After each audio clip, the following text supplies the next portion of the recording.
ইরাকে ইরানপন্থী গোষ্ঠীগুলোর উপর সৌদি যুক্তরাষ্ট্রের যৌথ হামলা, জর্ডানে মার্কিন ঘাঁটিতে ইরানের ক্ষেপণাস্ত্রের আঘাত। জাপানে 7.1 মাত্রার ভূমিকম্পে শপিং মল ধসে প্রাণহানি বেড়ে 13, এখনো আটকা বহু মানুষ, চলছে উদ্ধার অভিযান। এবং প্রশ্নপত্র ফাঁস বিরোধী আইন সংশোধন বিল নিয়ে উত্তপ্ত ভারতের লোকসভা, শাসক দল ও বিরোধীদের মধ্যে তুমুল বিতর্ক। স্বাগত গ্লোবাল টাইমে। বিশ্বের নানা প্রান্তের খবর নিয়ে আপনাদের সঙ্গে আছি আমি নাফিসা জামান। দেখছিলেন শিরোনামগুলো। গত এক মাসে সৌদির তেল স্থাপনায় ড্রোন হামলার জবাবে ইরাকে ইরানপন্থী গোষ্ঠীগুলোর উপর যৌথ বিমান হামলা চালিয়েছে যুক্তরাষ্ট্র ও সৌদি আরব। অন্যদিকে জর্ডানে মার্কিন ঘাঁটিতে ইরানের একাধিক ব্যালিস্টিক ক্ষেপণাস্ত্র হামলার খবর পাওয়া গেছে। এছাড়া হরমুজ প্রণালীতে 3টি তেলবাহী ট্যাঙ্কার আটকে দিয়েছে তেহরান। এবং এরই মধ্যে মার্কিন প্রেসিডেন্ট ডোনাল্ড ট্রাম্পের সঙ্গে গুরুত্বপূর্ণ বৈঠক করেছেন ইসরায়েলি প্রধানমন্ত্রী।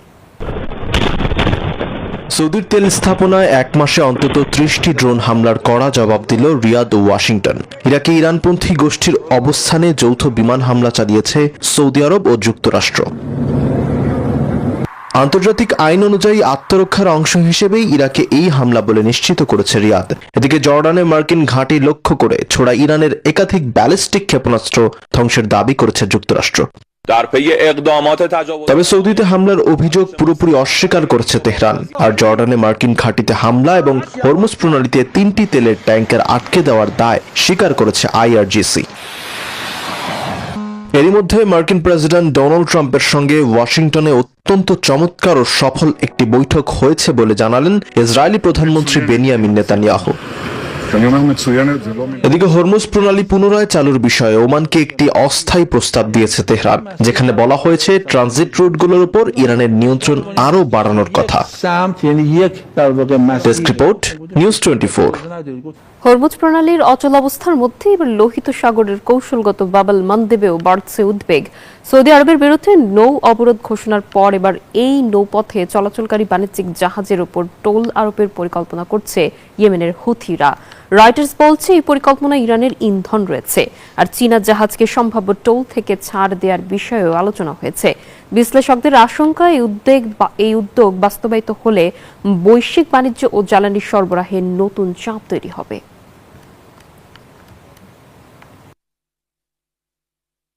হঠাৎ প্রলয়ঙ্কারী ভূকম্পনে ফের মৃত্যুপুরীতে পরিণত হয়েছে জাপানের কুমামোতোতে প্রদেশ। 7.1 মাত্রার ভয়াবহ এই বিপর্যয়ে প্রাণহানি বেড়ে 13 জনে পৌঁছেছে। ধ্বংসস্তূপে আটকা পড়া মানুষদের বাঁচাতে সময়ের সঙ্গে পাল্লা দিয়ে চলছে জোরদার উদ্ধার অভিযান।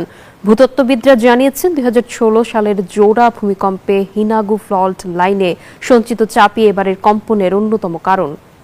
প্রবল কম্পন, পরপরই ধসে পড়ে বহুতল ভবন, সড়কের ঢালসহ একাধিক স্থাপনা। আতঙ্কে ছুটাছুটি সাধারণ মানুষের। 7.1 মাত্রার ভূমিকম্পে বিপর্যস্ত জাপানের দক্ষিণ পশ্চিমাঞ্চলীয় প্রদেশ কুমামোতোর দৃশ্য এটি। ভূপৃষ্ঠের 10 কিলোমিটার গভীরে উৎপন্ন কম্পনটি অনুভূত হয় দক্ষিণ কোরিয়াতেও। আয়তনে চতুর্থ ও জনসংখ্যায় দ্বিতীয় বৃহৎ প্রদেশ কুমামোতোতে বাড়ছে প্রাণহানি। শপিং মল, কারখানা ও বসতবাড়ির ধ্বংসাবশেষে আটকে পড়াদের উদ্ধারে তৎপরতা বাড়ানোর প্রতিশ্রুতি দিয়েছেন জাপানের প্রধানমন্ত্রী সানায়ে তাকাইচি। হতাহতদের প্রতি শোক জানাচ্ছি। প্রত্যেকটি বাহিনী সময়ের বিরুদ্ধে লড়াই করে উদ্ধারে নেমেছে। ক্ষতিগ্রস্ত অবকাঠামো মেরামত সহ সব ধরনের পদক্ষেপ নেওয়া হচ্ছে। এদিকে 1.5 লাখ মানুষ বিদ্যুৎ বিচ্ছিন্ন, বাস্তুচ্যুতরা ঠাই নিয়েছেন আশ্রয় কেন্দ্রে। এমন পরিস্থিতিতে উন্নত প্রযুক্তির ব্যবহার নিশ্চিত করে আগাম সতর্কবার্তা অবলম্বনের তাগিদ দিয়েছেন টোকিও বিশ্ববিদ্যালয়ের ভূকম্পবিদ রবার্ট গেলার। 2016 সালেও কুমামোতোতে 6.5 ও 7.3 মাত্রার দুটি শক্তিশালী ভূমিকম্প আঘাতে প্রাণ হারান 270 জনেরও বেশি মানুষ।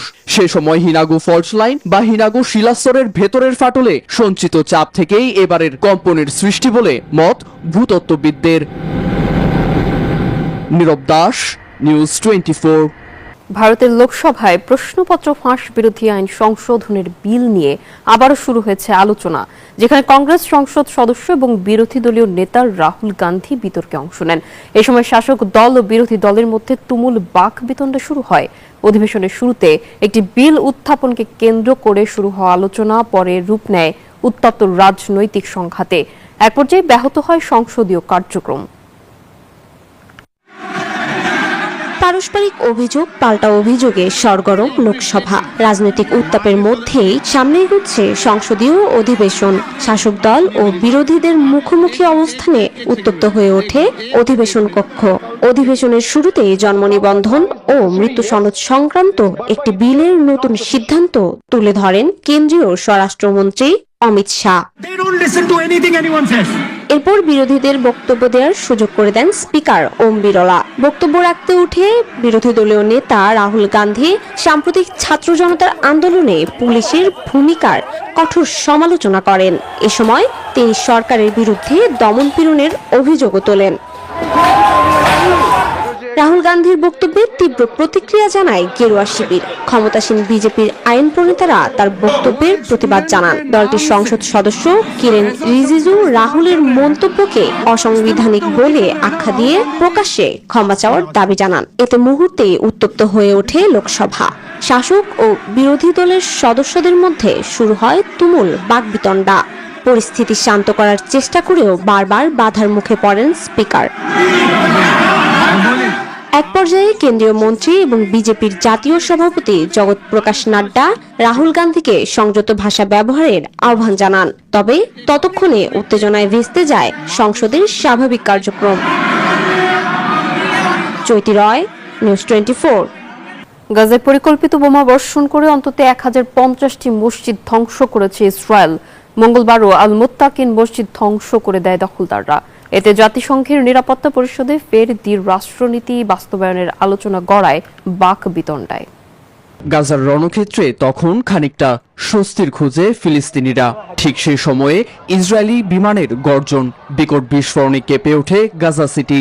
চোখের সামনে ধ্বংসস্তূপে পরিণত হয় আল মুত্তাকিন মসজিদ। এভাবে অন্তত 1050টি মসজিদ ধ্বংস করেছে নেতানিয়াহুর দখলদার বাহিনী। তাদের আগ্রাসনে মোট 1275টি মসজিদের সবকটির অস্তিত্বই বিলীনের পথে। ফিলিস্তিনিদের ভূখণ্ড দখল করাই হামলার মূল লক্ষ্য বলে অভিযোগ যুদ্ধবিধ্বস্তদের। বাঁচার তাগিদে ঘরবাড়ি ছেড়ে উপকূলীয় এলাকায় এসেছি। বর্তমানে গাজার 70% এলাকায় ইসরায়েলি বাহিনীর নিয়ন্ত্রণাধীন। তাদের নির্মম হামলায় প্রায় 20 লাখ ফিলিস্তিনি বাধ্য হয়ে ঠাঁই নিচ্ছে উপকূলীয় এলাকায়। পরিকল্পিতভাবে সৃষ্ট এই পরিস্থিতির নিন্দায় ফের জাতিসংঘের নিরাপত্তা পরিষদে ঝড় তুলল চীন। ফিলিস্তিনে ভৌগোলিক বা জনসংখ্যাগত কাঠামো পরিবর্তনের ষড়যন্ত্র বন্ধে দ্বিরাষ্ট্র সমাধান বাস্তবায়ন করতে হবে। মানবিক বিপর্যয় থেকে পুরো জাতিকে টেনে তোলা বিশ্বের দায়িত্ব। চীন বলছে গাজায় লাগাতার আগ্রাসন চালিয়ে ইসরায়েল বহু আগেই আন্তর্জাতিক আইনের কবর দিয়েছে। আন্তর্জাতিক মহলের এমন সমালোচনায় যুক্তরাষ্ট্রকেও সমানভাবে দায়ী করা হচ্ছে। অনেকের মতে ওয়াশিংটনই তেল আবিবকে বিপুল অস্ত্র সরবরাহ করে দীর্ঘমেয়াদী আগ্রাসনে নীরব সমর্থন দিয়ে আসছে। নীরব দাস, নিউজ 24। বিশ্বজুড়ে রোবট প্রযুক্তির বাজারে দ্রুত আধিপত্য বিস্তার করছে চীন। এই অগ্রযাত্রাকে জাতীয় নিরাপত্তার জন্য হুমকি হিসেবে দেখছে যুক্তরাষ্ট্র। এই দৌরাত্ম্য ঠেকাতে চীনের রোবটের উপর নিষেধাজ্ঞা আরোপ করেছে ট্রাম্প প্রশাসন। নিজেদের জন্য জাতীয় নিরাপত্তা ঝুঁকির কারণ হিসেবে উল্লেখ করে রোবটগুলোর উপর নিষেধাজ্ঞা জারি করে দেশটির ফেডারেল কমিউনিকেশনস। এরপরই পাল্টাপাল্টি কঠোর বার্তায় আরো উত্তপ্ত হয়ে উঠেছে ওয়াশিংটন বেইজিং সম্পর্ক। বিশ্ববাজারে চীনা রোবট ব্যাপক জনপ্রিয়তা লাভ করেছে। শিল্প কারখানা থেকে শুরু করে হাসপাতাল, গুদাম কিংবা ঘরের কাজ সব ক্ষেত্রে দ্রুত বাড়ছে হিউম্যানয়েড রোবটের চাহিদা। এই বাজারে উৎপাদন ও প্রযুক্তিগত সক্ষমতায় অন্যতম শীর্ষ অবস্থানে রয়েছে চীন। তবে বরাবরই প্রযুক্তিগতভাবে চীনের কাছে পিছিয়ে যুক্তরাষ্ট্র। হিউম্যানয়েড রোবটের দৌরাত্ম্যের চাপের মুখে দেশটির প্রযুক্তি বিষয়ক অর্থনীতি এবার জাতীয় নিরাপত্তা ঝুঁকির কথা উল্লেখ করে চীনা রোবটের ওপর নিষেধাজ্ঞা জারি করেছে ট্রাম্প প্রশাসন। সিদ্ধান্তটি কার্যকর করে যুক্তরাষ্ট্রের ফেডারেল কমিউনিকেশন কমিশন FCC। এই পদক্ষেপের তীব্র প্রতিক্রিয়া জানিয়েছে বেইজিং। যুক্তরাষ্ট্রে নিযুক্ত চীনা দূতাবাস বলেছে, স্বার্থ ক্ষুণ্ণ হলে প্রয়োজনীয় সব ধরনের ব্যবস্থা নেওয়া হবে। পাল্টা সতর্কবার্তা দিয়েছেন মার্কিন অর্থমন্ত্রী স্কট বেসেন্ট। তিনি জানান, বেইজিং যদি পরিস্থিতি আরো জটিল করে তোলে তাহলে চীনের কৃত্রিম বুদ্ধিমত্তা ভিত্তিক কোম্পানিগুলোর বিরুদ্ধেও কঠোর নিষেধাজ্ঞা আরোপ করা হবে। তবে এই ঘটনায় প্রযুক্তি নিয়ে যুক্তরাষ্ট্র ও চীনের প্রতিযোগিতা আরো তীব্র হওয়ার আশঙ্কা দেখা দিয়েছে। চৈতি রয়, নিউজ 24। আর এই ছিল গ্লোবাল টাইমের এখনকার আয়োজনে। এতক্ষণ সঙ্গে থাকার জন্য সবাইকে ধন্যবাদ।